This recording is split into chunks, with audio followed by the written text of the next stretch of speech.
Dictation start होगी 5 second बाद। Yes, Jammu Kashmir में अनुच्छेद 370 खत्म होने के बाद कहा जा रहा था कि बाहरी लोग वहां पर निवेश करेंगे और ज़मीनें खरीदेंगे, लेकिन फ़िलहाल ऐसा नहीं हुआ है। केंद्रीय गृह राज्य मंत्री नित्यानंद राय ने संसद में बताया कि 2 साल में अभी तक सिर्फ 2 बाहरी लोगों ने ही कश्मीर के भीतर ज़मीन खरीदी है।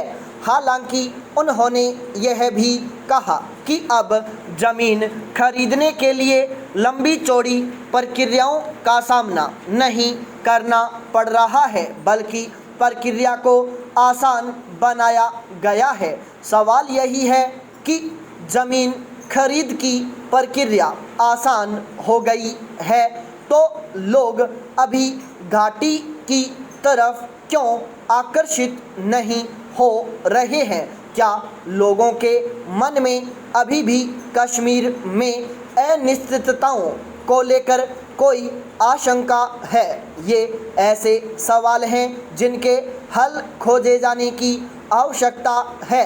हालांकि घाटी को अनिश्चितताओं के माहौल से बाहर निकालने को लेकर सरकार के प्रयास नज़र भी आए हैं, लेकिन लोगों का भरोसा जीतने के लिए इन्हें अधिक तेज करने की ज़रूरत है। सबसे महत्वपूर्ण पहलू राजनीतिक स्थिरता का है।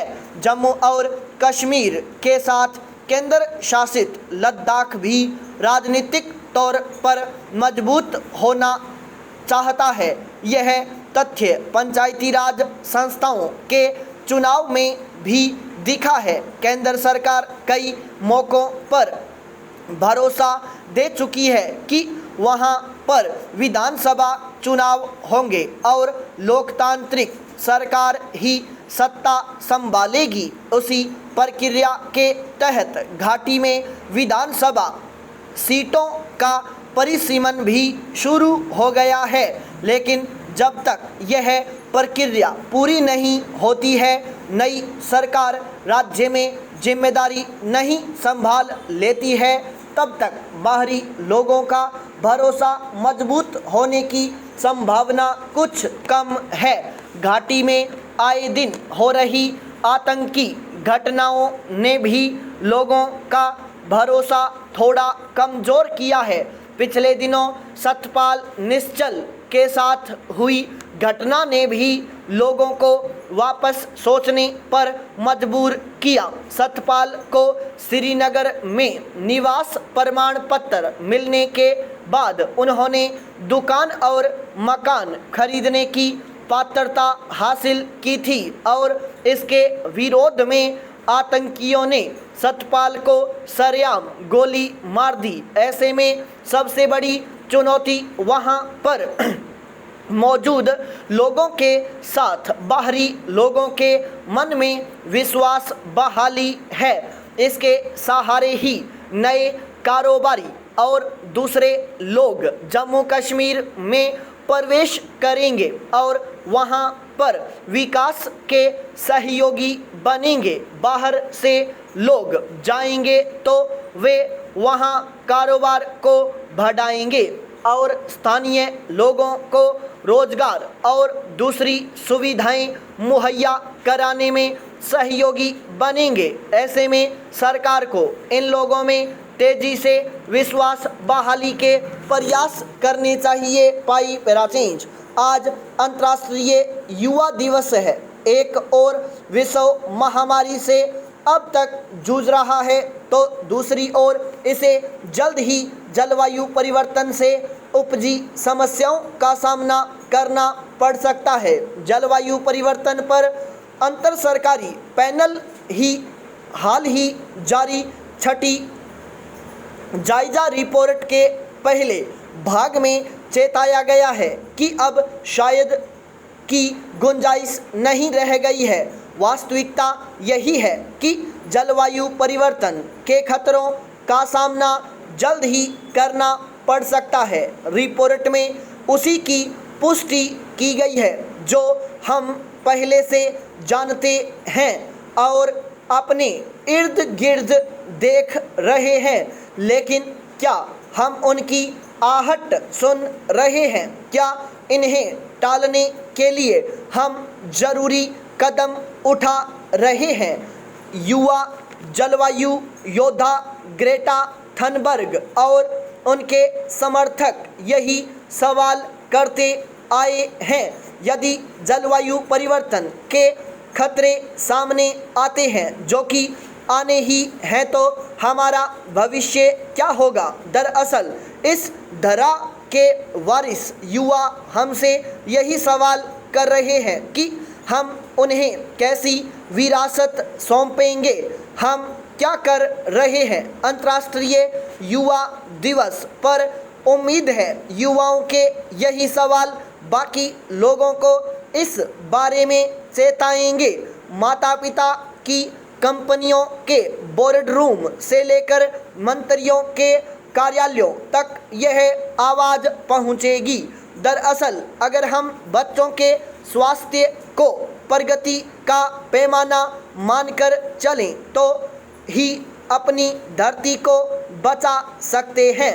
हम भविष्य के कर्णधार आज के युवाओं को एक भीषण गर्म भट्टीनुमा दुनिया नहीं दे सकते। पर्यावरण विघटन और विषाक्तता उनके जीवन पर दुष्प्रभाव डालते हैं, इसलिए विकास के ब्रह्मांड के केंद्र में उन्हें ही रखना होगा, जहां विकास का पैमाना उनका स्वास्थ्य हो। साफ सफाई का अभाव बच्चों के स्वास्थ्य पर प्रतिकूल प्रभाव डालता है। इसके चलते वे कुपोषण, गंभीर बीमारियों, यहाँ तक कि मौत के शिकार हो जाते हैं। सैनिटेशन व्यवस्था सुधारनी होगी।